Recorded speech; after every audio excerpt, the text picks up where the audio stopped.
আজকের recipe spiral potato. মেলায় গেলে আমরা প্রায় কম বেশি সবাই খেয়ে থাকি, তাও আবার একটা আলু 30-40 টাকা দিয়ে, তাই না? তাই চলুন আজকে এটা বাড়িতেই বানিয়ে ফেলবো আজকে। দেখতে কিন্তু ভালোই হয়েছিল আর খেতেও খুব টেস্টি হয়েছিল। কিছু কাঠি নিয়েছি লম্বা লম্বা, তারপর আমি 5টা আলু নিয়েছি এখানে। কাঠিগুলোকে আলুর মাঝখান দিয়ে একেবারে সোজা করে ঢুকিয়ে দিতে হবে। এরপর অ্যাজ ইউজুয়াল আমাদের কাছে তো মেশিন নেই, তাই আমরা এটা হাতেই করব। বটিতে গোল গোল করে ঘুরিয়ে আলুটাকে স্প্রিং করে কেটে নিতে হবে এবং স্লাইসগুলোকে খুলে নিতে হবে।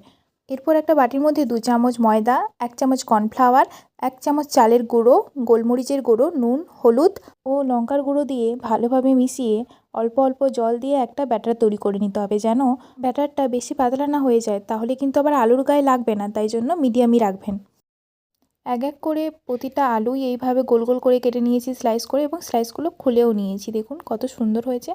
এই স্পাইরাল পটেটোগুলিকে এবার ব্যাটারের মধ্যে ভালো করে চুবিয়ে নিতে হবে, মানে হাতার সাহায্যে আলুর প্রতিটা ভাজে ভাজে দিয়ে দিতে হবে। দেওয়া হয়ে গেলে এবার ওপর থেকে ব্রেড ক্রাম্বস দিয়ে দিতে হবে।